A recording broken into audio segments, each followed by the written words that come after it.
Here's what went down Tuesday, December 9th, 2025 on Beyond the Gates when Anita got unbelievable news. Madison did a father-daughter dance.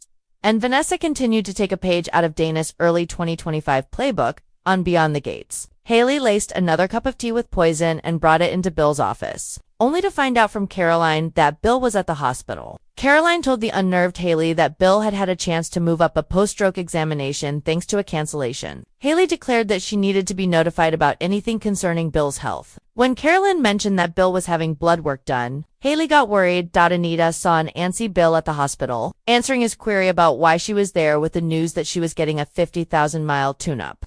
Mrs. Dupree said that when she looked at Bill, she thought about how he had had everything being married to Donnie, only for him to throw it overboard. Bill sniffed that everyone had moved on from that. But Anita commented that she saw how he looked at Donnie when he thought no one was watching. Bill countered that he was trying to keep the peace for the sake of his daughters, and divulged that he had thought of both Vernon and Anita as parents, not just in. Anita scoffed that Bill's interest went beyond family harmony and wished that Vernon had shown Bill how to be a good husband, since she'd never had to worry about hers messing around on her dot at the Dupree mansion. Vernon was on the phone, telling his caller that Anita and the staff were gone. Therefore, they could do it right here in the living room. Vernon exhorted the person to hurry over. However, as soon as he hung up, Donnie burst into the house. After expressing how startled he was, Donnie announced that she had popped by to invite him and Anita to lunch with her. And Vernon begged off because Anita was out and assured his daughter that they had accepted Andre into the family.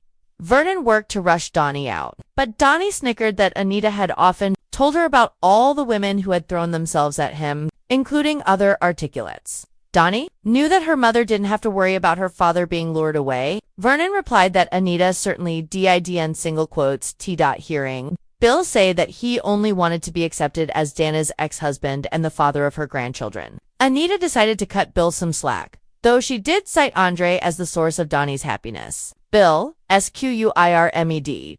Caroline was ready to drink the tea Haley had brought for Bill. Haley considered letting her imbibe it, but then snatched the cup out of her friend's hand, claiming the brew for herself. Once Caroline left the office, Haley called Randy, who was with Joey, and demanded to see him right away. Randy agreed and hung up, saying he needed to help his lady, Cookie, with car trouble. "Tell Mrs. Hamilton I said hello," Joey smirked. Randy met with Haley, who was freaking out because their plan could be ruined by Bill's blood tests. Parker assured his cousin that the poison he had procured was undetectable. Furthermore, Randy vouched for his guy and the quality of both batches he had supplied. Randy didn't want Haley losing it right when she was so close to cashing in on Bill's life insurance policy and the trust Hamilton had set aside for his future. Madison approached Bill with his test results and took him aside to discuss them privately. Though Madison cautiously studied her clipboard, she soon revealed that Bill was perfectly healthy for someone who had had a stroke only months before. Dr. Montgomery continued to examine Bill, who wanted to know how Madison's Thanksgiving with Chelsea had been. Only once Madison was through did she tell her girlfriend's father that the holiday had been a disaster. In fact, she and Chelsea weren't even on speaking terms. Bill lent an ear to the venting Madison, who couldn't believe Chelsea had so readily embraced her mother, Willow. Even after Madison had warned Chelsea about Willow's act, the attorney wondered if perhaps Chelsea had only been trying to be polite since she was meeting Madison's family for the first time, but Madison sighed that the interaction had been unbearable. Bill knew what that was like. Kat was bubbly as the under-the-weather Chelsea emerged from a late sleep. Chelsea mentioned that she knew from her social media that Kat hadn't been at Winter. Kat sniffed that watching Ted parade his do-over daughter around wouldn't have put her in a holiday mood. Kat explained that she had spent time alone with Tomas, only for him to ask her to move in with him. Chelsea was surprised that Kat had said no to the request and grumbled that she and Madison were on the Hot Mess Express. Chelsea learned from Kat that she didn't want to live with Tomas until she could be absolutely sure that they were ready. Kat was glad that Chelsea understood her viewpoint and sympathized with her cousin over the problems she was having with Madison. Chelsea reflected on her chat with Anita and came to the conclusion that she'd been so eager to show Madison that she could fit in with her family that she had completely ignored Madison's boundaries. Kat saw Madison entering and offered to leave, but Chelsea invited the Willie Madison on a walk instead so they could talk things out. Vanessa entered the casino back room, saying through a forced smile that Joey had stood her up at Winterfest because he hadn't wanted to be seen with her. Joey reiterated that the mere sight of them together would spark rumors that could destroy both of them. Vanessa had wanted people to know that they were serious and said she was no longer willing to be Joey's dirty little secret.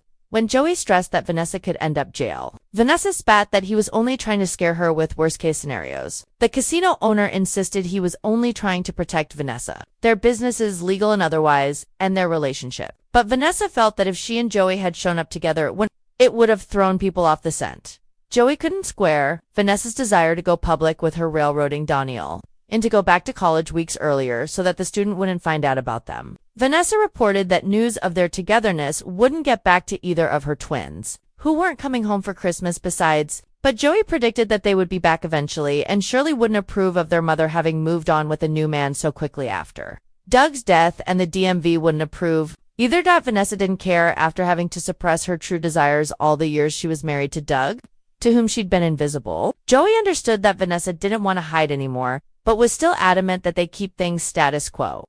In response, Vanessa proclaimed that she wanted to hit pause on their relationship and walked out, slamming the door behind her. Anita returned home, calling out for Vernon and uttering, "Oh, my God." Upon seeing that he had set a romantic dinner for two and flown in a meal from Dooky Chase, one of Anita's favorite New Orleans restaurants. Vernon recalled dining there with her when she'd performed in the Big Easy as he was getting his political career started. Anita beamed as Vernon said he wanted to celebrate her and their love, and joked that usually men had to be in the doghouse to be so thoughtful. Later, Vernon, having given Rowena the night off, took the dishes to the kitchen, and Anita got a call from her physician, Dr. On, who wanted her to take more tests. Don Nora was surprised to hear that his in-laws weren't coming to the country club to join him and Donnie, who grinned that Vernon had seemed to be up to something mysterious. The new Richardsons marveled over Winterfest, with Andre remarking that he had truly felt like one of the family. Donnie was genuinely curious how Andre had felt seeing Ashley. He admitted he'd experienced some twinges and had felt bad for Ashley, who couldn't hide her sadness over the fact that her whole life had blown up around her. It was something Andre could relate to.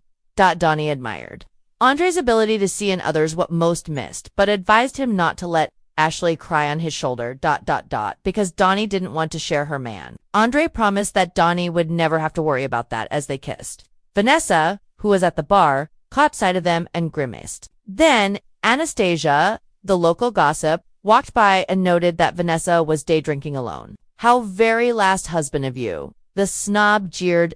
Drunk. Vanessa asked if Anastasia didn't have something better to do, like order an escort or cry through a Botox treatment. Anastasia accused Vanessa of projecting and clapped back that Vanessa was the one who could use the TLC that she'd been peddling to other female members. After Anastasia snarked that Vanessa could no longer keep a man's attention and strutted away, Vanessa couldn't keep her tears in. Donnie was about to leave to check in on Chelsea when the soused Vanessa intruded on the with Dana's guarantee that Andre could be trusted. Vanessa cried about how Joey hadn't even tried to stop her from leaving, which had made her feel like she didn't matter to him. Vanessa didn't want to hear Donnie's thought that maybe fate was stepping in to free her from Joey and barked that she was tired of living up to everyone else's expectations. Anastasia sauntered to the table and haughtily told Vanessa to keep her volume down. Vanessa responded to Anastasia's recommendation that she'll take some smelling salts by telling the socialite she could blow them up her. Donnie cut in, ready to take Vanessa home. But then Joey arrived, swept Vanessa into his arms, and kissed her in front of everyone in attendance at the country club. Haley, returning to Bill's office and making the decision to speed this up, barely got her extra drops of poison.